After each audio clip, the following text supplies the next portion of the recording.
मंडळी 2 दिवसापासनं एक प्रश्न वारंवार चर्चेत येत आहे, की शेतकऱ्यांना जी अतिवृष्टीची मदत मिळायची होती आणि त्याचा जो प्रस्ताव राज्य सरकारनं केंद्राकडे पाठवायचा होता, त्याला उशीर झाला किंवा त्यांनी पाठवलेलंच नाहीये.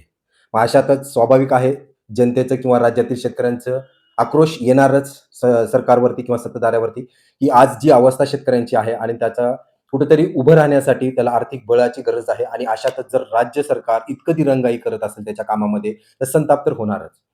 नेमकं ह्या बातमीची सुरुवात कुठून सुरू झाली, की केंद्रीय अधिवेशन सुरू आहे आणि 2 डिसेंबरला खासदार ओमराजे निंबाळकर जे धाराशिवचे आहेत, त्यांच्यामार्फत हा प्रश्न तारांकित करण्यात आला होता, की राज्यात न भूतो न भविष्य जी अतिवृष्टी झालेली आहे, अतिरिक्त मदतीची सरकारकडनं अपेक्षा आहे केंद्र सरकारकडनं आणि यावरती केंद्रीय कृषी मंत्र्यांनी जे उत्तर दिलेलं होतं त्यांच्या या टिप्पणीला, की आमच्याकडे तसा अतिरिक्त प्रस्ताव आलेलाच नाहीये.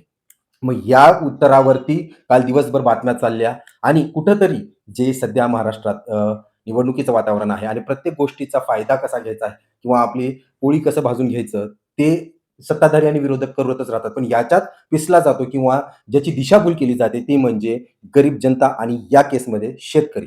मग नेमकं प्रश्न आहे काय?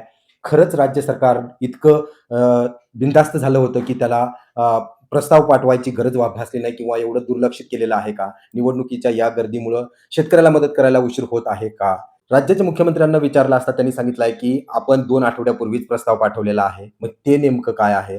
आणि या सगळ्यावरती काल पत्रकार परिषद घेत कृषी मंत्री राज्याचे दत्तात्रय भरणे यांनी जे काही उत्तर दिलेलं आहे, ते खरंच समाधानकारक आहे का? नेमकं पाणी कुठं मुरतंय? आणि या गोष्टीची सखोल चर्चा या व्हिडिओच्या माध्यमातून करणार आहोत. हा व्हिडिओ म्हणजे सत्ताधारी मंडळीचं वकीलपत्र घेणं किंवा त्यांची बाजू मांडणं किंवा खरसून सत्ताधाऱ्यावरती टीका करून विरोधकाची बाजू मांडण्याचाही नाहीये.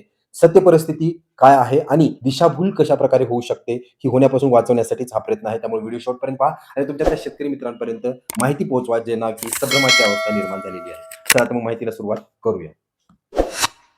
मित्रांनो, सगळ्यात अगोदर मदत वाटपाची प्रक्रिया ही लक्षात घेतली पाहिजे.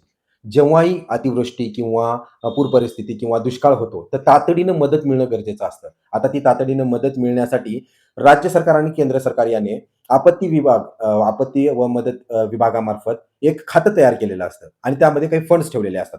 ज्याही राज्यात जी आपत्ती येईल आणि त्या आपत्तीसाठी तुम्हाला तातडीनं जनतेची मदत करायची आहे, तर तुम्हाला कुणाला पत्र लिहायचं, कुठून पैसे मागवायची गरज नाहीये. राज्याकडे अधिकार असतात, की तुम्ही त्या तिजोरीतनं पैसे वापरू शकता डिझास्टर मॅनेजमेंटचे. आणि तोच काय तो भाग करण्यात आलेला जून, जुलै, ऑगस्ट, सप्टेंबर, ऑक्टोबरमध्ये जी काही पूर परिस्थिती राज्यात उडाली होती आणि सरकारनं जे काही पॅकेज जाहीर केलं होतं, की 30,600 म्हणजे 31,000 कोटीचं ते त्याच भरोश्यावरती केलं होतं.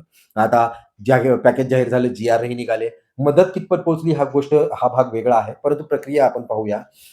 त्यानंतर होतं काय, ही मदत वाटप केली जाते. त्या एन-डी-आर-एफचे किंवा डी-आर-एफचे जे डिझास्टर मॅनेजमेंटचे फंड्स आहेत, ते वापरून मदत तात्काळ वाटप केली जाते. आता ही मदत वाटप केल्यानंतर त्या मदतीचा लेखाजोखा होणं गरजेचं आहे, की खरंच किती नुकसान झालेलं होतं, हे केंद्राला कळवणं गरजेचं होतं प्रत्येक राज्यानं, की आमच्याकडे इतकं नुकसान झालंय आणि त्यासाठी आम्ही इतका निधी वापरलाय. मग ह्याची जी काही लेखाजोखा आहे, याचा लेखाजोखा 2 आठवड्यापूर्वी म्हणजे काल जे मुख्यमंत्र्यांनी सांगितलं होतं, की आम्ही तो प्रस्ताव 2 आठवड्यापूर्वीच पाठवला होता. तर तो कुठला प्रस्ताव होता? तो होता पीक नुकसान जे झालेलं आहे, जमिनी खरडून गेलेल्या आहेत, पशुधनाचं जे नुकसान झालेलं आहे, घराची पडझड किंवा घरं वाहून गेलेत, याच्या जे काही भरपाईसाठी लागणारा जो निधी होता तो वापरण्यात आलेला आहे आणि इतकं नुकसान झालेलं आहे. म्हणजे जवळपास त्यांनी 1,13,00,000 शेतकरी हे बाधित ठरवले होते आणि 1,03,00,000 हेक्टर काहीतरीच्या आसपास जमीन म्हणजे नुकसानग्रस्त झालेली आहे, हेही त्यामध्ये नमूद केलं होतं. हे होतं राज्य सरकारचा आढावा जो केंद्राकडे पाठवला होता 2 आठवड्यापूर्वी. आता त्यानंतर होतं काय, की 1 महिन्यापूर्वी आपल्याकडं केंद्रीय पथक आलं होतं. मग केंद्रीय पथक आल्यानंतर आपल्याला अपेक्षा होती, की अतिरिक्त काही मदत मिळणार आहे का? तर ही ते नसून जो पैसा किंवा निधी खर्च झालेला आहे, त्याच्यासाठी खरंच यामध्ये काही झालेलं होतं का? खरंच इतकं नुकसान झालंय का? याची पुनरावृत्ती किंवा फेर तपासणी करणं गरजेचं होतं. म्हणून केंद्राचं पथक आलं होतं. आता त्या केंद्राच्या पथकाने त्यांचा अहवाल सादर केला. तो राज्याच्या पथकासोबत मॅच झाला आणि त्यामुळं ह्याला कुठेतरी जस्टिस म्हणतो किंवा हे मान्य करण्यात आलं, की खरंच पिकाचं नुकसान झालेलं आहे, पशुधनाचं नुकसान झालेलं आहे. आता केंद्रामार्फत जे पथक होतं त्यामुळे मध्ये केवळ पिकाचंच नुकसान किंवा घराचं किंवा जमिनीचं किंवा पशुधनाचं नुकसान नसून त्यामध्ये जे बाकीचे विभागाचेही होते म्हणजे नॅशनल हायवे अथॉरिटी ऑफ इंडियाचे होते, भूजल संचालकचे होते. त्यामध्ये काय-काय गोष्टी आल्या, की तुमचं रस्ते जे काही खंडित झालेले आहेत या पूर परिस्थितीमुळं किंवा वीज खंडित झालेली आहे, वीज पुरवठा खंडित झाल्यात, पोल उठून पडलेत, डीपी निघून गेल्या, ट्रान्सफॉर्मर जळालेत. त्याच्या व्यतिरिक्त आणखीन काय नुकसान झालेलं असेल, इन्फ्रास्ट्रक्चर नुकसान. जे आपण म्हणतो पायाभूत सुविधेचं नुकसान झालेलं आहे, तर त्याचाही आढावा देण्यात आलेला आहे. आता केंद्राकडं याचा प्रस्ताव पाठवणं आणखीन प्रलंबित आहे. जो प्रस्ताव गेलेला आहे, तो केवळ पीक नुकसानीचा गेलेला आहे. आता हे जे इन्फ्रास्ट्रक्चरचं आहे, यावरती पण प्रस्ताव राज्याकडनं, की आम्ही जे पैसे वापरले आहेत, ते पैसे आपण या कामासाठी वापरलेत याचा प्रस्ताव जाणं गरजेचं आहे आणि त्याच्यानंतर केंद्राच्या पथकामार्फत त्याची पूर्तता केली जाईल, की हां, हे बरोबर आहे. आम्ही पाहिल्यामध्ये हे नुकसान झालेलं आहे आणि मगच त्याचा लेखाजोखा होईल. आता हा लेखाजोखा आणि शेतकऱ्याचा काय संदर्भ येतो का? तर याचा कुठेच संदर्भ जास्त येत नाही. कारण सरकारनं त्याचं काम केलेलं आहे, राज्य सरकारनं. तुम्हाला मदत घोषित केली आणि जी काही मदत पडलेली आहे त्यावरती प्रश्नचिन्ह आहेत, ती गोष्ट वेगळी आहे. ते तुम्हाला पोहोचवण्याचं काम सरकारनं मागच्या 2 महिन्यापासून केलेलं आहे. आता त्याचं उत्तर त्याला केंद्राला द्यायचं आहे आणि हे उत्तर द्यायला उशीर होत असेल किंवा कुठलं उत्तर गेलंय आणि कुठलं उत्तर गेलं नसेल, तर याच्याशी आणि जनतेशी त्याचा अर्थार्थी संबंध नाहीये.